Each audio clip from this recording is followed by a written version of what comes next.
Welcome to Biscuits and Jam from Southern Living. I'm your host, Sid Evans. And in this episode, I'm excited to welcome back a talented songwriter who last joined us back in 2021 when the pandemic was still raging and a lot of musicians were stuck at home. Brittney Spencer is a Nashville-based country star who hails from the city of Baltimore, where her family runs a popular Southern-style restaurant called Granny's. Her debut album, which is already gathering a lot of critical acclaim, is called My Stupid Life. But her journey thus far has been anything but stupid. She's toured with Jason Isbell, performed with the Highwomen, been nominated for CMT and Americana Music Awards, and is currently on the road with Grace Potter. We'll talk about all that, her deep respect for the Chicks, her admiration for the trailblazing country artist Mickey Guyton, as well as what she's learned from performing with Bob Weir, a founding member of the Grateful Dead. All in this week's Biscuits and Jam.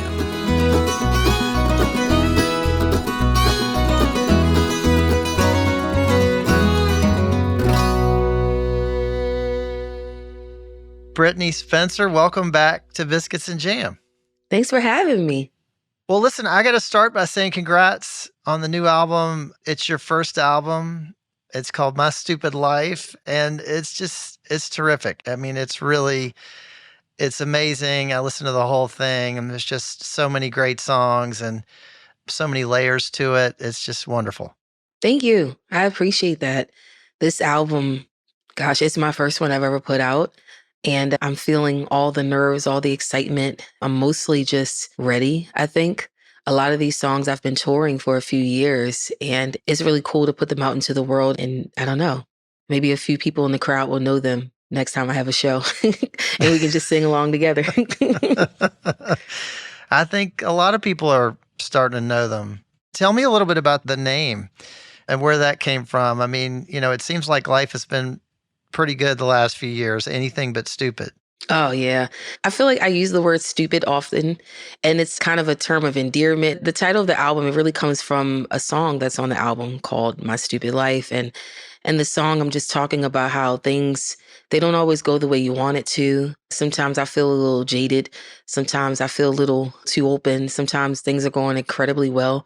I remember my first love. I remember the first time I felt immense joy about something in life in like my adult years. I don't know. I feel like life is just a conglomerate of just really random things that sometimes don't always piece together, but it's your life and it happened. And that's kind of what the song is about. And the more we kept putting this album together, I just knew, I think I want that to be the name of the album as well. Going into this album, I knew that I wanted Reaching Out to be the last song. I knew that even before we started recording, I knew I wanted that to be the last song on the album. It felt like a closer to me. I didn't know what other songs were going to be on the album, but I knew which song should close it out.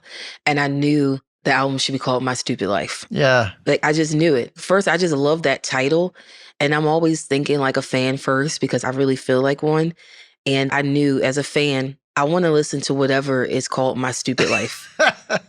Hopefully this doesn't come out before she hears it, but I'm in the process of making some shirts for some people on my team. And like, I have their names and it'll say so-and-so's stupid life. Like, I'm thinking about even like my stupid band, my stupid merch across the board. It kind of just checks all my little boxes, but it wasn't made with that intent. It was really just me having fun with my friends and just, having this silly line called My Stupid Life. And it just kind of stuck with us. Everybody can relate to that phrase in one way or another, and it probably means a lot of different things to different people. But I love the way that you communicated it through the photo on the cover as well. It's a picture of you standing on a car in what looks like a junkyard. Yeah, exactly. What were you trying to get across with that? I mean, tell me about how that came together. Well, one, that wasn't my idea. To do it in a junkyard, it actually came from someone at my label named Gregory Burke. He's phenomenal. He's made so many different album covers that are just iconic. I was just talking to him about this album, and I was telling him about the song First Car Feeling, and I was telling him about how I just think life is a whole bunch of broken pieces, and sometimes in the middle of craziness, you can make and, do something really beautiful. And he just kind of came with this idea a day later. And I thought it was so brilliant. And leading up to going into that photo shoot on the road, I started finding out that I like bell-bottom jumpsuits. And that's kind of what I wear a lot on stage. And so I was like, man, what would look good in the junkyard? And I was like, a denim jumpsuit, but it should be something kind of grungy, but not too grungy. Like we need to have distressed denim and something that kind of reminded me of what I would have worn in high school, but like with the elevation that I feel like I've thankfully experienced and my personal style over the years. We came up with this idea to kind of just have this really cool jumpsuit made and me standing inside of this car. And I took a lot of photos. I didn't want a cover, by the way. I did not want an album cover where I was smiling. I did not want that. I wanted to be edgy. I wanted to be cool. And I didn't like any of those photos. And so it was the smiley one that I kind of really gravitated to. But then I thought about it and I was like, this is my life. I'm always trying to find the positivity. I'm always trying to be honest, but also wrestling in the tension of being honest, but also trying to be grateful at the same time. And so I feel like that's kind of what the album cover is for me. It's like this place might not be ideal, but I'm having a good time. Or I can find a way. It looks like you're having a good time, and I think that's going to come through, and it comes through in every song on that record too. It's just great. Thank you. Well, I want to talk more about the record in a minute, but before we do that, I just want to look back for a second to where you grew up. The last time we talked, it was in 2021, and I remember you telling me about this restaurant that your family had. Yeah, Granny's. Yeah, and I'm wondering, do they still have that restaurant, and how's it going? Yes, the restaurant is still there. Last I heard, I think they were thinking about like expanding, which is so cool. I haven't been there since like 2021, I think. I went there with my brother, my stepmom, and it was so good. It's a wonderful place. I love my family. I haven't seen them in a while, the owners. They're my cousins. They're my grandfather, his brother's kids. And so I haven't seen them in so long because they're still kind of quarantined a bit, at least from what I know. A lot of the older people in my family haven't really been going out still because it feels a little dangerous for health reasons for them. But gosh, I think the restaurant is doing so well. They're wonderful people. The food is great. I was talking to my grandmother yesterday, actually. I called her and she doesn't own the restaurant, but cooking is in my family. My grandmother, she's from Greensboro, North Carolina. A lot of people in my family are from the South, and that's kind of how I was raised, like a conglomerate of North Carolina and Baltimore. It's a wonderful mix. Uh, but I was talking to her and she was just telling me what she was cooking. And I was asking her about a recipe. And then she was reminding me how she cooks her cabbage because that's how I cook my cabbage too. And so it's just nice. These are normal conversations in my family where you just ask people what they're cooking and ask them how to cook it. And then you just take that recipe and you make it yourself. I still do that. Like I'll call and be like, how did you make that thing, Grandma? I'm still trying to figure out how she makes her rolls. I really want to know how she makes rolls. They're so good, but she just makes it all from scratch, but that's how my family is. I mean, even the restaurant Granny's, a lot of their recipes are like home recipes. And so it's kind of cool to have a restaurant in the family, I think. I remember you said that there was a wall of photos of like 200 grandmothers when you walk into the restaurant. All these different grandmothers, which I thought was great. Yeah. Oh, it's so beautiful. And there's only really one photo of my great grandmother that I never got to meet that's like around, and that photo is on that wall. Oh. And it's so cool. Like it's the only photo we'll ever see of her. Whenever I get to see that photo, I just kind of imagine what her life was like. She was from Southern Maryland and she moved to Baltimore, which is maybe an hour or two away. So my grandfather is from Baltimore, but his family is from Southern Maryland.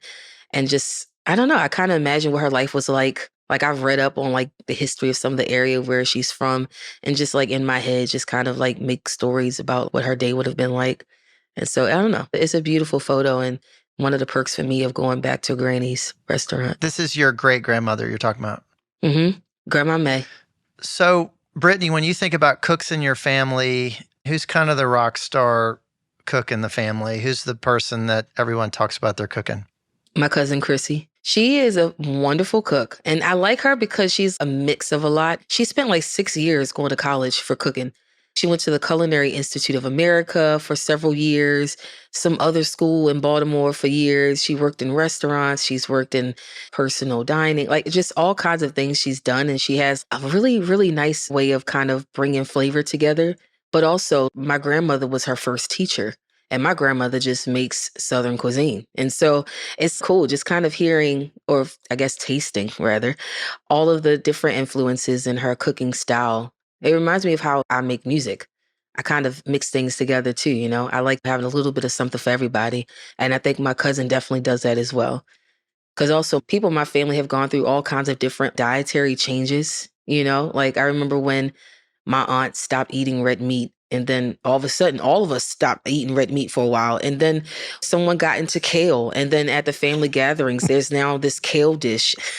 Have you got a dish that you're kind of known for? So my friends here will tell you that I make a really good salmon bowl. Okay. I like making bowls. I like pretending that I work at like True Foods or something. I'm a herb girl, so I always have mint and basil, thyme, rosemary, cilantro. I always have all of those things in the house. And I love chopping it up and making the rice or the quinoa and chopping up some avocado. Deciding which sauce goes with which dish is important to me. So I have a lot of ingredients for sauce. But I think back home, my sister, she really likes my rice dishes. I mean, she likes it when I do random things like take rice and put some lime and cilantro and some seasonings in it or like a stir fry. I don't know. It's just little things like that. But also, I'm very known for Uber Eats. So Oh. that's that as well. Right. Yeah. It sounds These like days. you kind of approach it like your music. You kind of make it up a little bit as you go. Oh, absolutely. Absolutely. That's totally me. I'm always trying to mix flavors together. I'm always trying to see which things could kind of pair with something else. But I do also really like a good classic dish, like just cooking a piece of chicken or just cooking a vegetable. I'll never forget my grandmother told me the best way to cook cabbage. She said, Brittney, you don't need a lot. You might be tempted to try and do a whole lot of stuff, but all you need is a little bit of water because the greens are going to make their own water. So just a little bit of water. Make sure you take the parts of the cabbage that are on top. After you peel off that first layer, make sure you chop them up, put them in the pot first because they're going to take a little longer to cook. And then put some salt, pepper, a little butter, and you're fine. And just cover it, let it cook for a few minutes, and you'll be good. And she's right. All I needed was a little bit, you know? Stuff like that is important. My stepmom, she taught me how to make mac and cheese. I love her mac and cheese, so I make it. I don't do it that often. Anything that's my favorite, I don't do it that often. I make it like maybe once or twice a year because I want to make sure that I don't get bored. And that's how I am with music as well. My favorite albums, my favorite artists, I don't really listen to them that often. Yeah. I never want to get bored. I love that album. I don't want to ever get bored with it. Well, let's talk about music for a second. You grew up, obviously, you had a beautiful voice. Thank you. And I know that you tried some opera and you were into Broadway for a while. Yeah, in high school. Why were you drawn to country? When was that moment that you really kind of started to gravitate toward country? Because of the chicks. I blame them for everything. I heard their music and I was a kid. And I fell in love and I love their songwriting. I like the songs. I fell in love with just how much they reminded me of just singing in the choir because that's what I was doing at the time. So all the harmonies, even their fashion, I felt like I understood it, you know, like how they coordinated their outfits. I remember seeing them at the end of Runaway Bride and being like, oh, this is so cool. Just the way they coordinated was so cool because that's what I was doing every Sunday anyway, you know, trying to make sure that I wore the perfect shade of navy blue because that's what the choir was supposed to wear that day, you know? And I fell in love with all of that. I fell in love with the stories they were telling. In high school, I was listening to a little bit of everything and kind of just getting acclimated to everything because my mom didn't really listen to a whole lot outside of gospel at the time. But because I was in school and singing opera, and when you're around a bunch of creative people, you just start listening to what they listen to. You know, you start singing what they're singing. I started kind of diversifying my musical palette. This was so fun. I remember stepping outside of class, voice class, with my friend Jamila once because we really just wanted to go listen to JoJo's album and we couldn't wait. We could not wait. But I'm like, this ain't opera. I love what you listen to when you're not in school. And so then I start listening to JoJo. But that's kind of how me and my friends were, you know, as kids, even as creatives. We were just exploring. We were listening to a little bit of everything. And I still kind of do that. I definitely do that still. That's the best part about being creative, I think, is just always looking for more creativity to kind of explore. Yeah. Was there a chick song in particular that you just kind of latched onto? Mm. I mean, they have a lot of those for me. I would say my top 3 chick songs would be Cowboy Take Me Away, but also their song, I Believe in Love. That's such a great song. Sometimes I wake up crying at night, and sometimes I scream out your name. That was such a good song. Yeah. Oh, yeah. That was such a heartbreaking song. I remember singing that song, and I remember because, like, once you get to the bridge, you find out that, like, they've been married and they got kids, and I'm like, oh, snap. And I'm just a kid, and he's just a teenager singing about being divorced with 2 kids. But I'm singing my heart out. She's 2 and she's 4, and you know they adore you. So I'm just like, just singing about this life I have no idea about, that I still don't know about, but I felt it because they felt it. And just once I started realizing, once we all, I guess, started seeing how much they cared about the world and how much they cared about people, and they started being outspoken, I fell more in love with them. And it wasn't just like a fan admiration sort of love. It was like oh snap, that's something I would do. I was really feeling it. It spoke to me, I feel like a huge reason why I can be as outspoken as I am today about a lot of world issues. I mean, I feel like they paved the way for that. Absolutely. I remember I got to meet them this past summer. Oh, you did? First time? Yeah, first time. Oh my gosh. Like, I'm not going to fan out because I guess I shouldn't maybe, but I had to keep my cool with them for 20 minutes while I talked to them backstage. It was honestly one of the best things. I loved it. It was so beautiful getting to meet them. I'm like, dude, I didn't know anything about country music. I didn't even know the genre. I didn't know any genre. Literally, for me, as a kid growing up in church, a little sheltered, I didn't know a whole lot. And when I first heard their music, it opened up a whole new world of sound for me. And I feel like when I saw them, when I got to meet them, it was such a moment because first of all, they're just such chill and cool people, you know? But I remember in my head being like, wow, I can't believe I'm meeting and talking to the people that made me feel seen enough to like engage this genre, It was a wild experience, but they're right up there for me in terms of my list of heroes in music. I'm grateful for what they've done. After the break, I'll talk more with Brittney Spencer about her experience as a Black woman in country music, her new album, My Stupid Life, and collaborating with Bob Weir.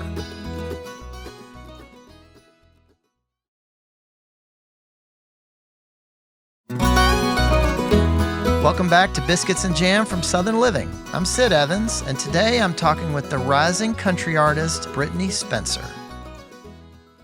You know, Brittney, you're coming into country music at such an interesting moment. I mean, tell me about there are more Black artists in country than ever, and you're surrounded by people like Mickey Guyton and Madeline Edwards, both of whom have been on this podcast, and so many others who are really making waves.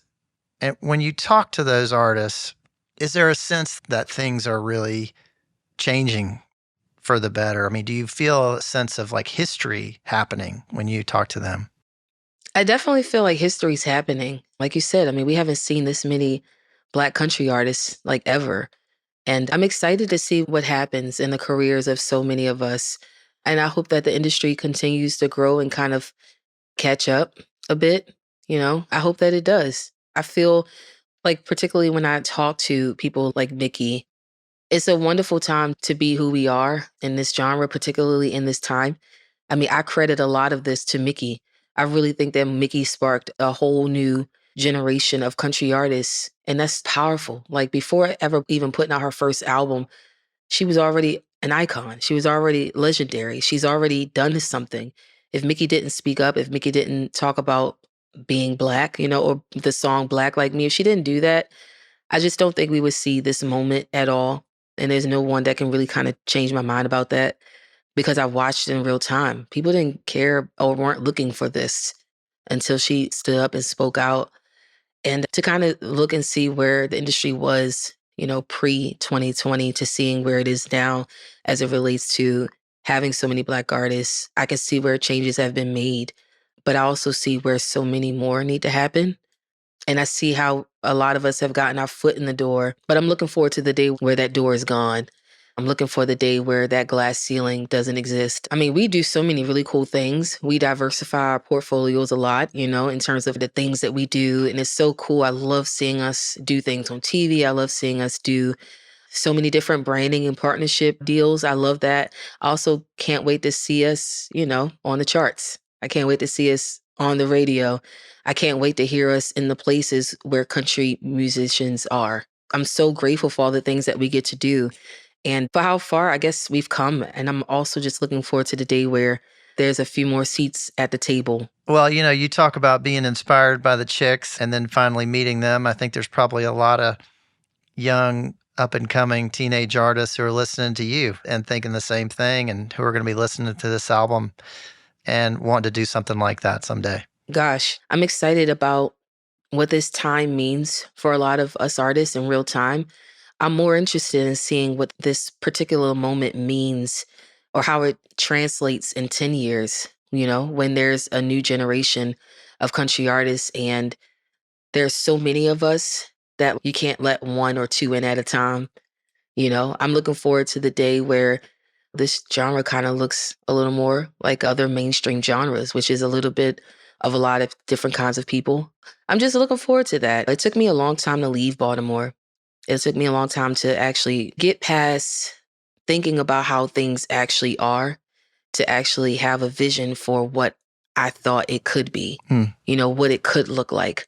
If I fixate on what I see right now and continue to accept that as reality, it takes away from the ability to envision what tomorrow could look like. And so that's what hope looks like for me. That's what change looks like for me. It almost sometimes feels like ignoring reality. It almost feels like saying, okay, cool. Well, I know what it looks like right now, but I'm not working for right now. I'm not doing this for right now.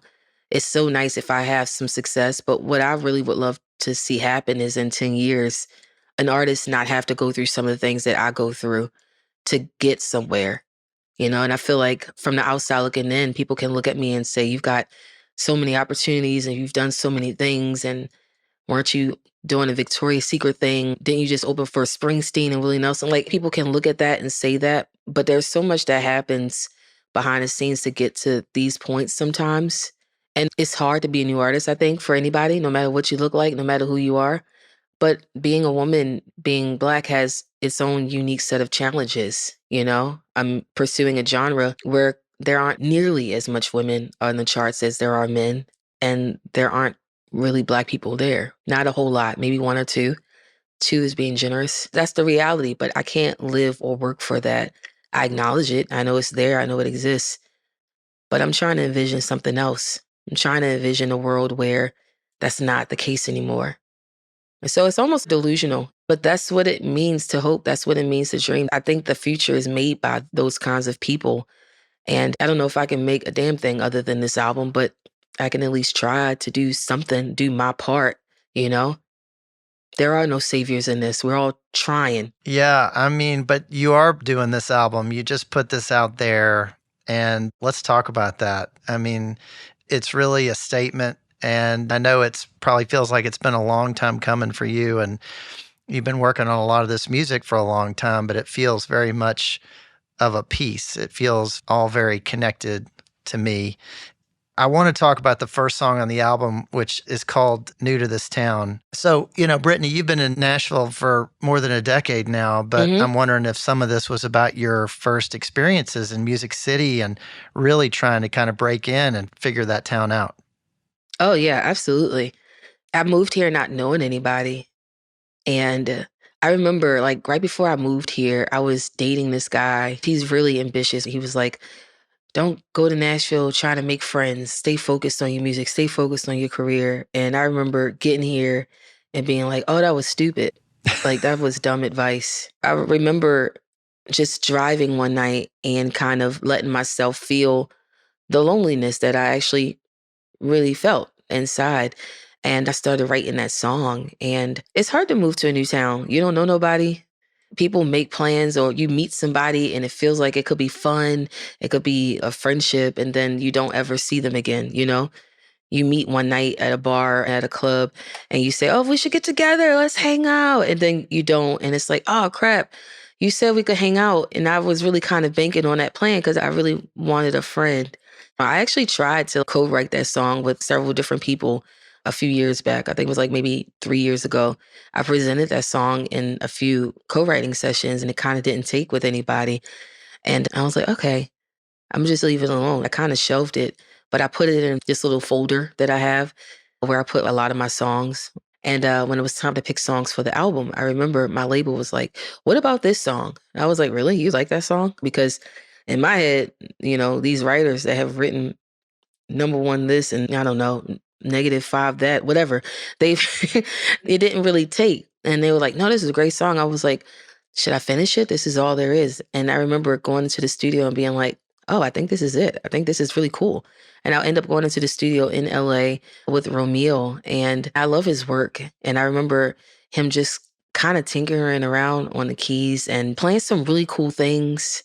And I just thought, oh, this is a song.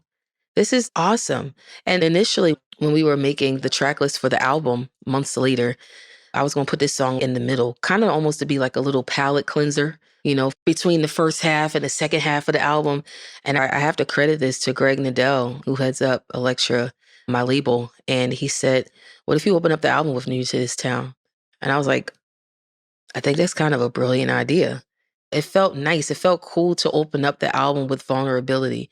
Initially, I thought it should open up with this, I don't know, fast, upbeat song that kind of talked about, I don't know, something. But making it New to This Town, I thought, oh, that immediately in my head and in my heart gives this album legs. Like as a listener, as a fan, I want to listen to the rest. I want to see what else you're talking about. If you open up your album by opening up your heart and telling people how lonely you felt, I think I would listen to that. I would be into that, Yeah. as a fan. It's telling your story. And it's really short, Mm-hmm. actually, but it's beautiful. And it's just kind of a great way to get into the album. Thank you. I appreciate that. I love that song. That was a really unexpected song for me to have on the album. I'd forgotten all about that song. That's why I think it's cool as an artist to kind of have other people around to like just kind of hear their input. I think that's important because otherwise I would have trashed the song. I wish I was, that new artist that came out the womb just being so sure about everything. But I'm not, and it's okay. I think that's beautiful. It reminds me the beauty of friendship, of having great collaborators around you. And there are plenty of things that I do where I don't care about anybody's input at all. But there are times like with New to This Town, it was really nice. I don't wanna be fooled again into thinking I found a friend in you. I'm new to this town, so just hanging out. Ain't just hanging out on the loneliest Saturday. Well, I just love that you're starting with one that you wrote all by yourself, and it's just your voice and your perspective and your story. Thank you. So, Brittney, let's talk about another one, a really fun one that's called Night In. And, I can really relate to this one because I love nothing more than a night in. I also loved the little phone call that you had right before it where I think you were talking to, I think Mickey Guyton was on there and talking about coming over. Yeah. How did that one come together? Oh, gosh. The song or the interlude? The song. Ooh, the song, well, it started as the actual night in. I was with Jessica Kane, one of the co-writers on the song, and she and I, we've written a lot of other songs together. On that record particularly, she wrote First Car Feeling with me and My First Rodeo and another one that I'm probably not remembering right now. But we wrote those songs and we had never hung out before. And so that night was our first attempt at like being friends outside of the writing room because we connected so deeply, so quickly. But the only time that we would get together was to write a song. And so we were like, cool, we're not going to write a song. We're going to get together. I'm going to come over to your apartment, Jess, and you're going to make salmon because I love salmon. Right. You're going to make salmon and whatever else because she's like this awesome cook. And she's been telling me about her food forever. And then, I was like, cool, well, show me what you're working with. And so I go over there. We have this incredible meal. And then we're sitting on the couch drinking wine, watching Cruella. And somewhere in that night, we just start talking about how we a lot of times just need a night in or a weekend or a year in at home. And then we started writing night in. We started writing the chorus and a little bit of the first verse. And then it got late and we just kind of left it alone. And I'm a big fan of not pushing and forcing songs. So like if it's done after we write the first verse, then that's what we have that day. And so we walked away. But I was on tour a lot during that time. So we didn't get together again for a few months. But this time it was with Summer Overstreet. And so we finished that song and it was such a easy time. Like I was so deliriously tired from tour that it was kind of like stream of consciousness writing.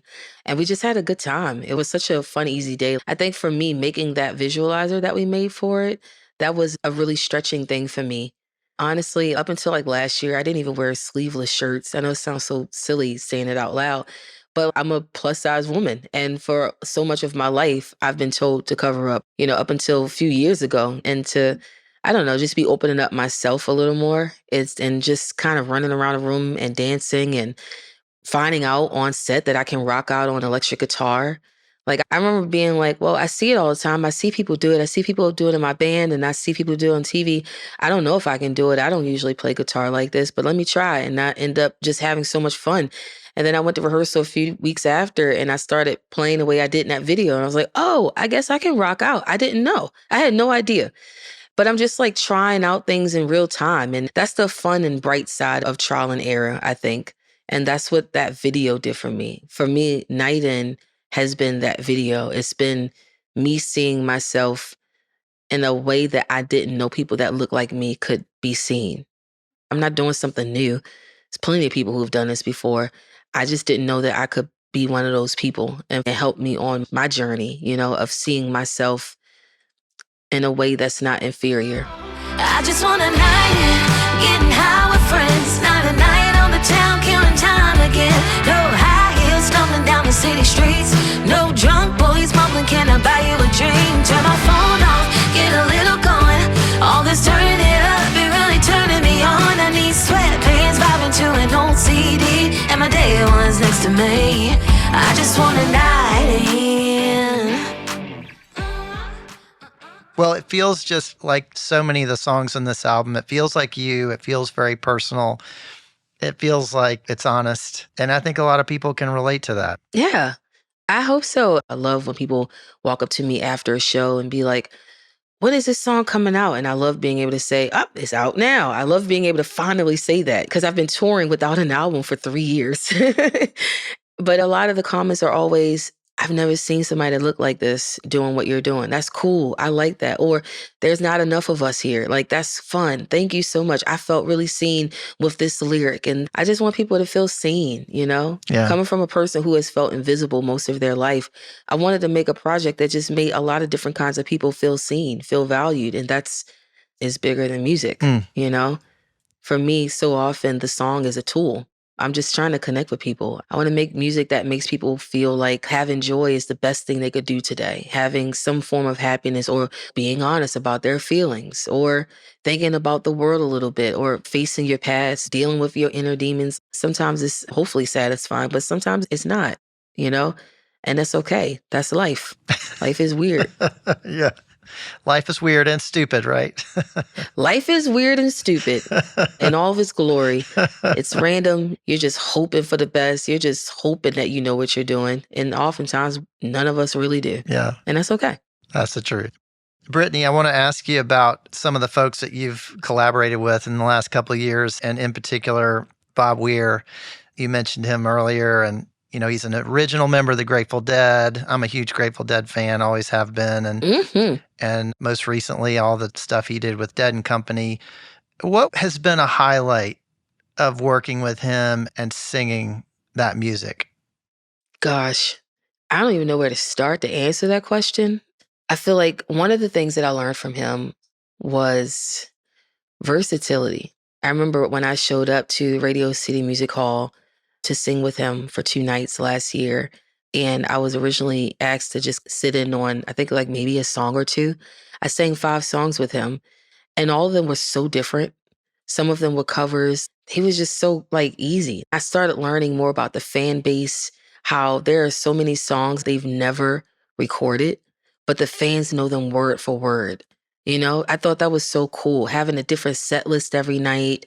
It took me back to the days where I didn't know what a set list was, where you just kind of sang songs. It was a journey in how to be flexible, how to move around, how to be fun, how to be interesting, how to not always do the same thing twice. That was like a really cool masterclass for me there.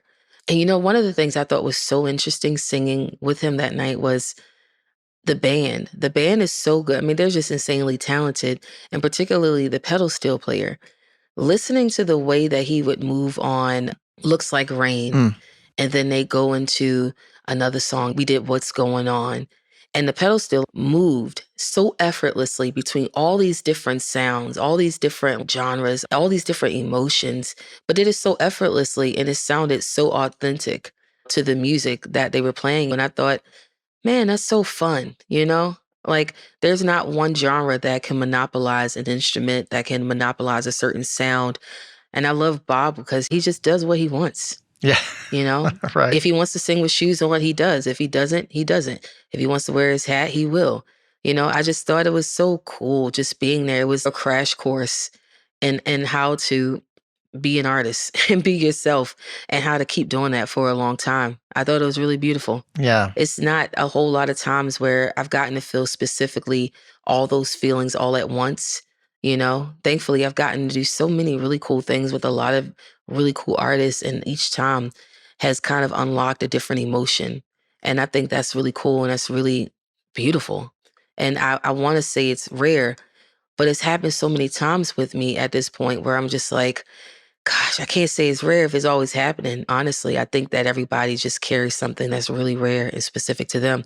And to be able to sit in and be in the presence of that, it gives me a glimpse into their world. And it gives me an opportunity to kind of sit in that light with them, you know, this light that they've worked their whole lives to spark and keep going. It makes me want to be that kind of artist one day as well. Like, I hope when I'm older that I want to take a chance on new artists the way that Bob Weir and Jason Isbell and Brandi Carlile and the Highwomen have done with me. I think that's really beautiful and special. I think you're on the way to doing that, especially the fact that you recognize that and that you have idols like the Chicks and you've seen what they did for you. And so I have a feeling you're going to be inspiring plenty of people down the road. Oh, thank you. Thank you so much. Well, Brittney, I just have one more question for you. Sure. What does it mean to you to be Southern? Ooh, what does it mean for me to be Southern? There was this quote that I saw, I believe it was from Hank Williams, something along the lines of, you don't have to be from the South to do country music. You just have to do it from your heart. And that's probably the best way that I can describe it. I'm from Baltimore, which is way more city than country. My grandfather's family is from Southern Maryland. My grandmother's from Greensboro, North Carolina. And a lot of that was implemented in my parents' upbringing and then also my upbringing. But I really do think that opening up your heart and being receptive to change, being diligent about holding up some traditions that really should stay, you know, really good values. I think with family, with friends, I think that's important. After living in Nashville for 11 years, I would say one of the things that I think sticks out to me so much about the South is how tightly people hold on to each other. I think that's beautiful. I think that's a wonderful thing, and that's something that I always want to carry. Most importantly, as a musician, as an artist, I think it's about writing things that are true to you and being diligent about telling that story. I think that's what makes a country artist. Yeah. The sounds will change. I mean, 90s country doesn't sound like today's country necessarily. It doesn't sound like 60s country. It's going to always change. But some things, a lot of things stay the same. And I think a lot of that comes from just trying to be authentic, trying to be yourself, trying to be honest, and remembering to hold to the traditions that are actually good, the things that bring us together, not pull us further apart. I think that's important. Well, Brittney Spencer, it is great to see you again, and good luck with the new album. Thanks so much for coming back on Biscuits and Jam. Thank you so much for having me. I'm about to go make some biscuits now. And jam. Jam out.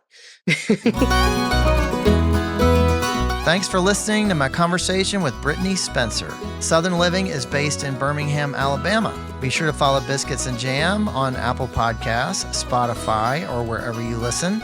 And we would love your feedback. If you could rate this podcast and leave us a review, we'd really appreciate it. You can also find us online at southernliving.com/biscuitsandjam. Our theme song is by Sean Watkins of Nickel Creek. I hope you'll join me next week when I'll be talking with the actor and musician Charles Eston. We'll see you then.